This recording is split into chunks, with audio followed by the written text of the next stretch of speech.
Un jour, il y avait un homme marié qui souffrait d'une douleur à une de ses dents, alors il est allé chez le dentiste pour se faire soigner.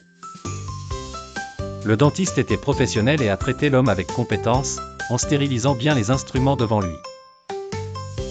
Mais l'homme n'était pas rassuré, alors il a commencé à poser des questions au dentiste sur les maladies du sang.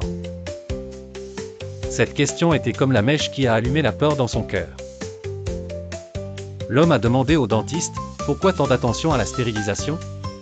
Le dentiste a répondu, « Il y a des maladies qui se propagent par le sang, et il est préférable de prendre ces mesures pour ne pas nuire aux patients. » L'homme a demandé, « Quelle est la pire maladie du sang ?» Le dentiste a répondu, « Le VIH. » Ce mot était comme un coup de tonnerre qui a frappé le cœur de l'homme. Après que l'homme ait terminé son traitement, il a ouvert l'ordinateur et a commencé à rechercher le VIH et ses symptômes. Il a appris que l'un de ses symptômes était une éruption cutanée, alors il a commencé à se demander s'il avait contracté le VIH. 2 semaines plus tard, il a eu quelques boutons à cause de l'humidité de l'air, alors il a perdu la raison et a dit à sa femme de retourner chez ses parents. Ce moment était comme un tremblement de terre qui a secoué les fondations de leur vie conjugale.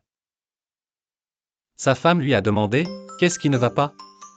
Il lui a dit, « J'ai contracté le VIH à cause du dentiste. » Elle lui a répondu, effrayée, « Et as-tu fait un test ? Comment le sais-tu ?»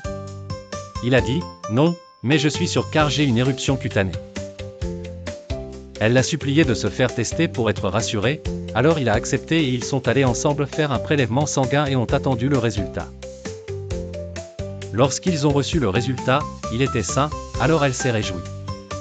Mais elle a remarqué qu'il ne souriait pas, restait silencieux et froid. Elle l'a quitté sur le champ car elle savait qu'il n'était pas malade, mais qu'il voulait vivre la maladie et s'était résignée à son esprit négatif. Elle le laissa marchant lentement et pleurant intensément pour un mari qui s'était livré à la maladie et s'en était convaincu. C'était le moment comme la fin où l'homme réalisait que la peur pouvait être dévastatrice pour une personne.